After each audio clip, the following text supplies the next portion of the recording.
मैं ज़ीनत जबीन सिद्दीकी एक बार फिर से आप सबों की खिदमत में अपनी एक ताज़ा तरीन कहानी बिखरा बिखरा सा घर लेकर हाजिर हूँ। समाअत फरमाएं। रजनी, प्लीज़ एक कप चाय बना दो। रोहन टीवी से नज़रें हटाकर मेरी तरफ देखते हुए बोले और मैं मोबाइल रखकर किचन में जाती इससे पहले माँ जी की आवाज़ आई थी, रोहन कुछ काम खुद भी कर लिया करो। ये क्या, हर काम के लिए रजनी? माँ जी साइड वाले बेड पर बैठी लकी के लिए स्वेटर बुनते हुए बोली। माँ, रजनी के हाथों की चाय अच्छी लगती है इसलिए, कहते हुए रोहन लेटे से उठ बैठे और मैं जो उठने का इरादा कर रही थी इत्मीनान से बैठी कशमाला की भेजी तस्वीरों को देखने लगी। मैं बनाती हूँ चाय, रजनी को ज़रा सुकून से बैठने दो। सुबह अंधेर मुँह उठती है, दिन भर काम में लगी रहती है, तुम रजनी का ध्यान रखा करो। माँ जी ऊन और सलाई छोड़कर उठ गई। भगवान, एक कप मेरे लिए भी, बग़ैर चीनी वाली। ये बाबूजी थे जो अपने कमरे से निकलकर लॉन्ग रूम में आते हुए कह रहे थे, जी जी बस अभी लाई। माँ की आवाज़ किचन से आई थी। मैं अब भी मोबाइल पर कशमाला की तस्वीरों को देख रही थी। कशमाला मेरी कॉलेज फ्रेंड थी। शादी के बाद वो चंडीगढ़ में रहती थी। काफ़ी दिनों से उसका कोई अता पता नहीं था। फिर अचानक 6 महीने पहले उसने मुझे फेसबुक पर ढूंढ निकाला और फिर से हम दोनों की दिल खोल कर बातें होने लगी। कभी कॉलेज की, कभी बाज़ारों की और कभी कभी अपने घर की। अपने घर की बातों में मेरे पास उसे बताने के लिए कुछ भी नहीं होता था और वो तो खुश होकर अपने खूबसूरत से घर का हर कोना मुझे दिखाती और हर चीज़ के बारे में मुझे बताती कि ये मैंने कहाँ से ख़रीदा है। बड़ा खूबसूरत घर था उसका, हर चीज़ ऐसी चमकती जैसे आज ही ख़रीद कर लाया गया हो। और वो खुद भी तो कितनी सजी सौरी रहा करती थी। उसकी तस्वीर देखकर लगता ही नहीं था कि उसकी 5 साल की एक प्यारी सी बेटी भी है और एक मैं थी। बाल बनाने का वक्त मिलता न काजल बिंदी लगाने का। नैन नक्श मेरे भी कुछ कम नहीं थे, मगर मैं कहाँ उसे संवार कर रख सकती थी। बस दिन भर यही एक वक्त था जब सब रात का खाना खा लेते तो माँ लकी के स्वेटर 2-4 लाइन बुन लेती।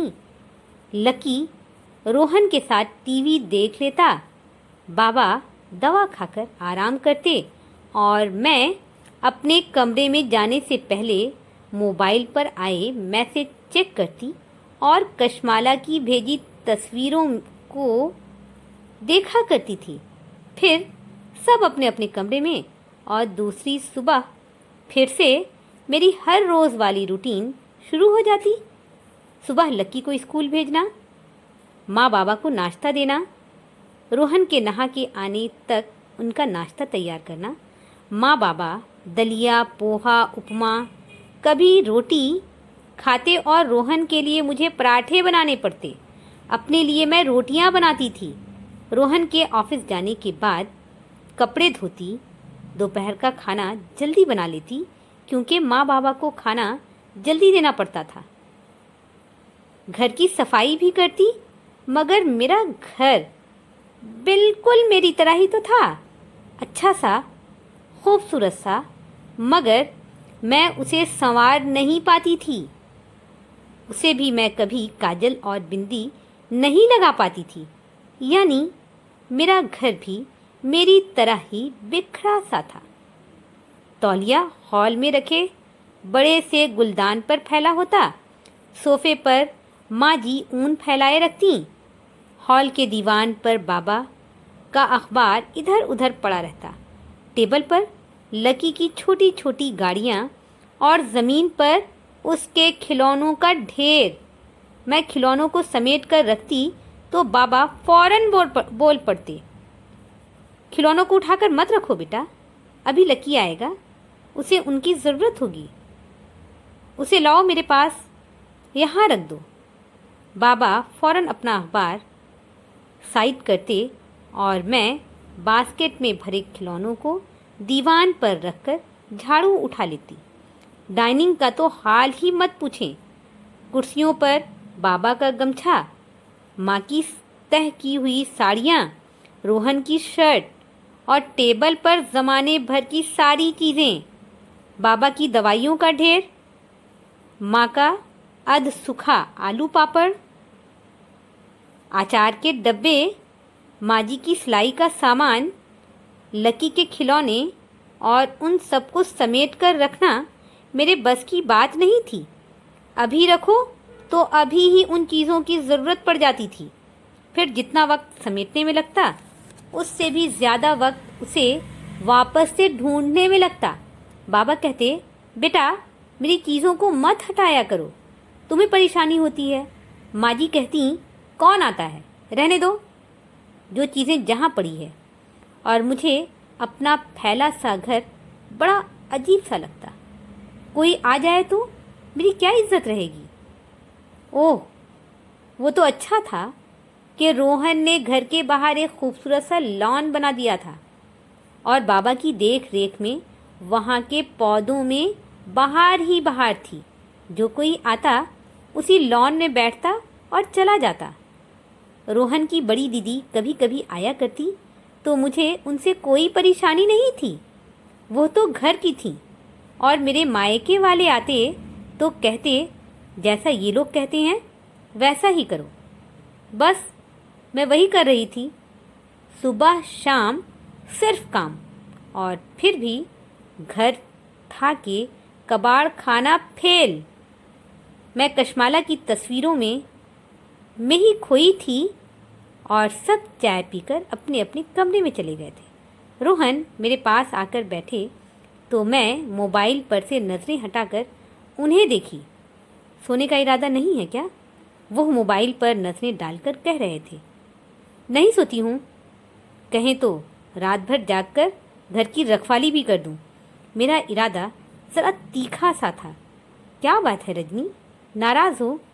वो मेरा हाथ अपने हाथों में लेते हुए बोले और मैं कुछ कहती इससे पहले कशमाला का मैसेज फ्लश हुआ और मेरी तो जैसे जान ही निकल गई। वो लिखी थी कि मैं परसों की फ़्लाइट से तुम्हारी तरफ आ रही हूँ, दिन भर रहूँगी और शाम की फ़्लाइट से वापस हो जाऊँगी। रोहन, मेरी मरी मरी आवाज़ निकली। बोलो क्या है?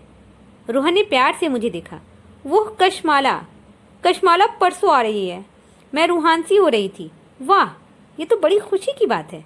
आने दो, आने दो। रोहन खुश हो रहे थे। आने दो तो ठीक है, मगर मेरा घर। मैं अपने बिखरे हुए घर को देखने लगी। क्या हुआ है घर को? फैल गया है बस। सब मिलकर इसे सजाएंगे। कल तक का वक्त है हमारे पास। तुम टेंशन मत लो मेरी जान। रोहन ने प्यार से मेरे गाल को उंगलियों से पकड़कर हिला दिया। मगर मेरा घर इतनी जल्दी कैसे संवरेगा? बाबा की दवाइयाँ, माँ जी का सुई धागा, लकी के खिलौने और ये देखें वास का क्या हाल है। मैं उठकर खड़ी हो गई थी। कभी भागकर डाइनिंग टेबल की तरफ जा रही थी और कभी दीवान की तरफ। मैंने अपने बदरंग पर्दों को देखा, दीवारों पर लगे स्टिकरों पर नज़र दौड़ाई, जिसे लकी लगाया करता था।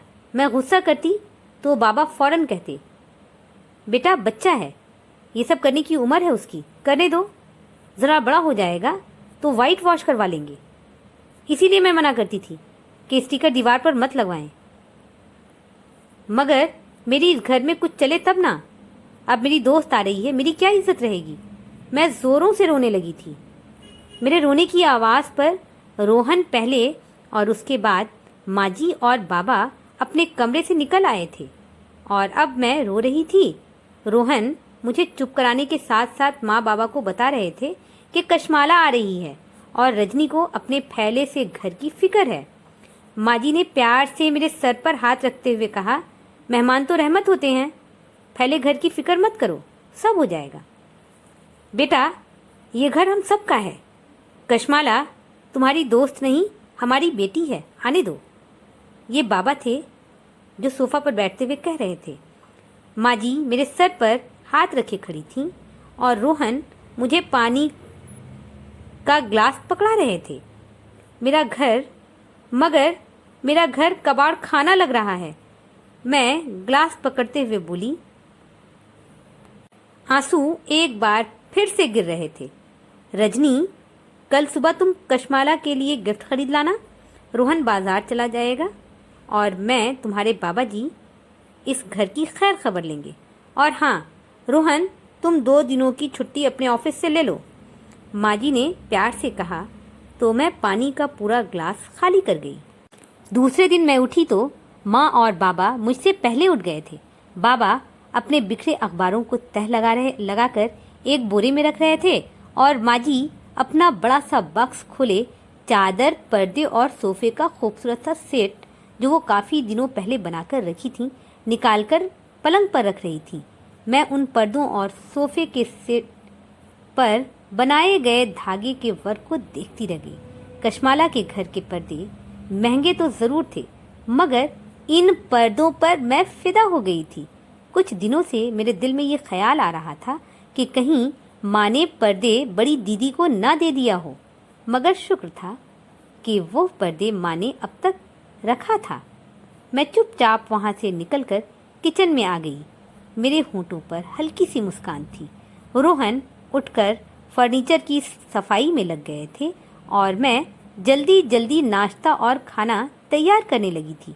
अभी मुझे रोहन के साथ बाजार जाना था। मैं नाश्ता तैयार करने के बाद किचन से बाहर आई तो लकी दीवारों में लगे स्टिकरों को बाबा के साथ मिलकर साफ कर रहा था। माँ जी एक कपड़ा को फैलाकर उसमें बाबा की दवाइयाँ और सुई धागों का ढेर रखकर गिरह डाल रही थी। मम्मा देखो, अब ये दीवार कैसी साफ लग रही है। लकी मुझे दीवार दिखा रहा था। अरे वाह, ये तो बिल्कुल साफ हो गई। मैं चहकी, अभी तो सुबह है, शाम तक ये घर ऐसा चमकेगा कि बस पूछो नहीं। ये रोहन थे जो सोफे पर बने लकड़ी के कशीदाकारी को ब्रश से साफ करने में मगन थे। रजनी, बाजार से आते वक्त पार्लर भी हो आना। ये माँ जी थीं।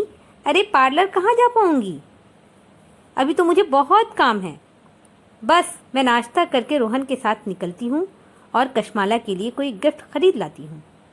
आप ज़रा जल्दी से सोफे का काम ख़त्म कर लें, मैं रोहन से कहती वापस किचन में आ गई। नाश्ते के बाद मैं बाजार निकली तो कितने काम घर पर छोड़ आई थी। वापस जाकर मुझे पर्दे लगाने थे, सोफे का कवर बदलना था, नाश्ते के बर्तन साफ करने थे, कल पहनने वाले कपड़ों को प्रेस करना था, फर्श धोना था, खिड़की दरवाजे साफ करने थे। काम ही काम था। मैंने जल्दी से कशमाला और उसकी बच्ची के लिए कपड़े खरीदे। कल तैयार होने वाले मेनू के लिए जो चीज़ें खरीदनी थी वो भी खरीद लिया। रोहन ने कहा था मैं चिकन फ्राई और दाल मखानी बनाऊंगा। माँ जी ने कहा था मैं खीर और गाजर का हलवा बना दूंगी। बाबा ने कहा था मैं लिट्टी चोखा बना दूंगा और बाकी चीज़ें मुझे बनानी थी। मैंने 2 घंटों में बाजार का काम समेट लिया और वापस घर आई तो हैरान रह गई। बाबा लॉन में कुर्सियों के ऊपर छतरी लगवा रहे थे। लॉन के गमलों को बहुत खूबसूरती से सजाया गया था। लॉन की खूबसूरती देखकर मैं मुस्कुराई तो रोहन ने कहा, देख लिया ना, तुम्हें बाबा की दवाइयों की फिक्र थी, अपने लॉन को सजाने की नहीं। माँ बाबा एक गुलशन है और उनके गुलशन के फूल हैं हम सब। रोहन शापर पकड़े गाड़ी से उतरते हुए बोले तो मैं सर हिलाकर उनके पीछे हो ली। वाह बाबा, आपने तो कमाल कर दिया। रोहन के तपाक से कहने पर बाबा का कहकहा बुलंद हुआ था। अभी कहाँ बेटा, अभी तो सारे गमलों को रंगवाऊंगा। अभी मैंने कॉल किया था पेंट वालों को, बस वो लोग आते ही होंगे, फिर देखना। बाबा गमलों को एक लाइन से लगाते हुए बोले तो मैं खुश होती हुई अंदर आ गई। अंदर आई तो माँ अपनी एक जानने वाली के साथ मिलकर पर्दे लगा रही थीं। मौसी कुर्सी पर चढ़ी थीं और माँ जी उन्हें पर्दे पकड़ा रही थीं। लकी अपने खिलौनों को बास्केट में रख रहा था। मैं तो हैरान सी खड़ी रह गई। रोहन ने हाथ में पकड़े शापर को डाइनिंग टेबल पर रखा। डाइनिंग टेबल बिल्कुल खाली था। उसके ऊपर नया कवर बिछा था। टेबल मैट भी रखा जा चुका था। मैं सोफे पर लद सी गई। माँ ने प्यार से मुझे देखा। अब बताओ, तुम्हारा घर कैसा लग रहा है? माँ जी, यह आपका घर है, आपने सजाया है। मेरी आंखें भर आई थी। ये घर हम सब का है।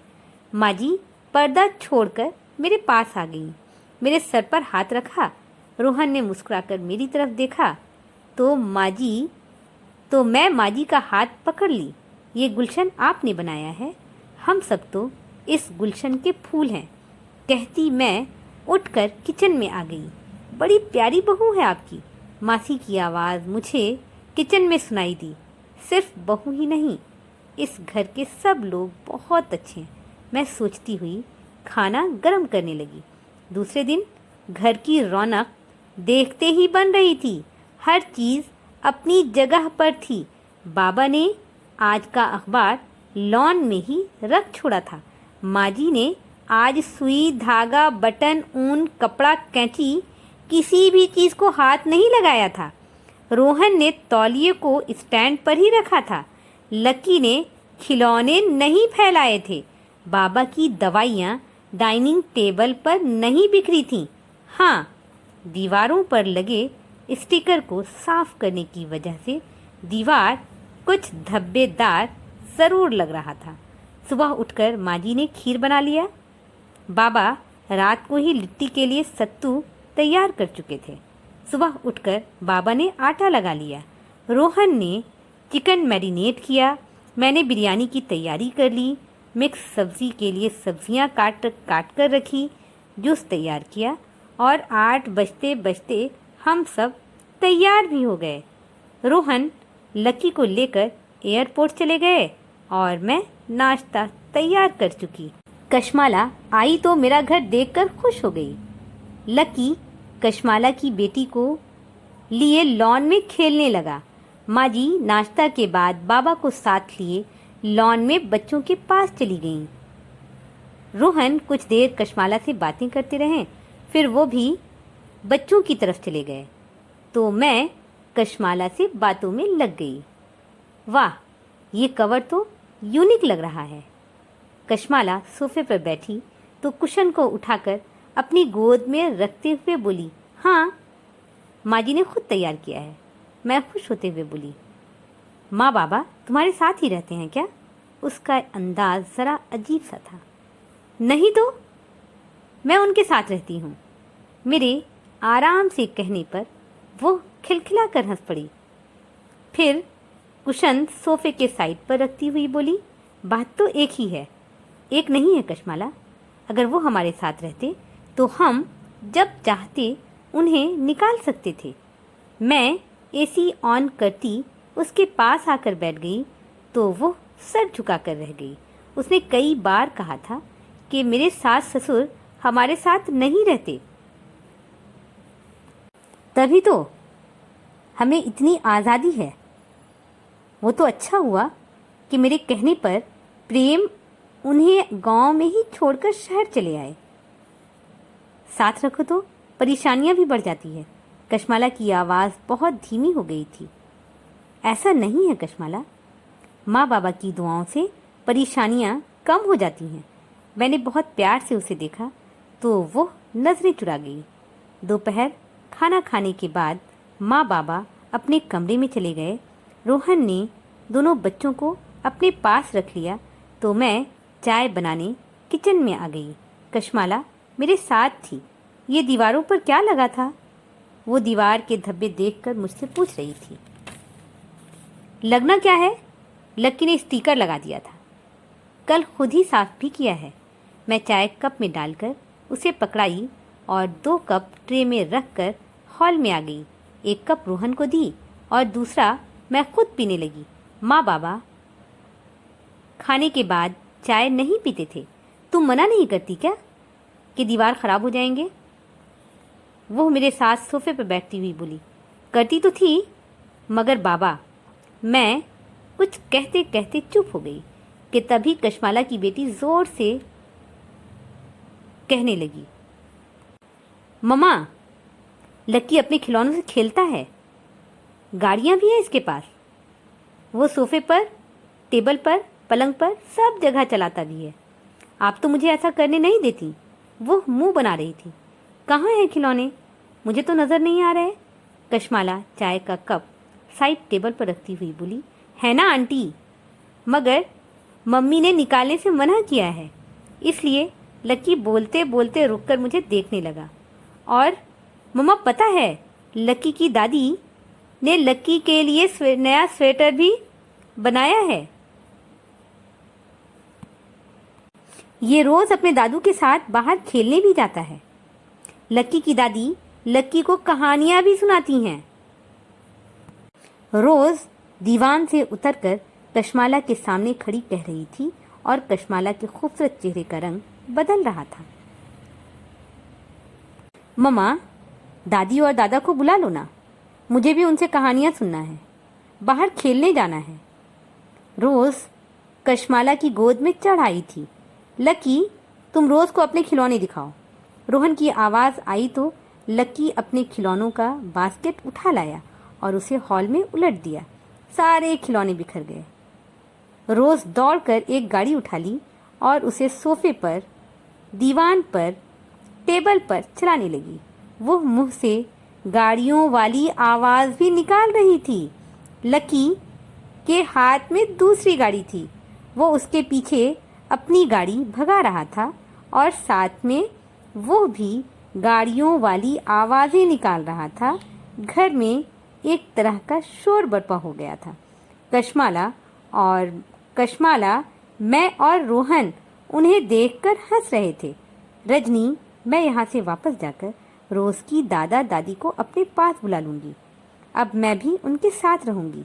कशमाला ने मेरा हाथ पकड़कर कहा तो मैं खुशी से उसके गले लग।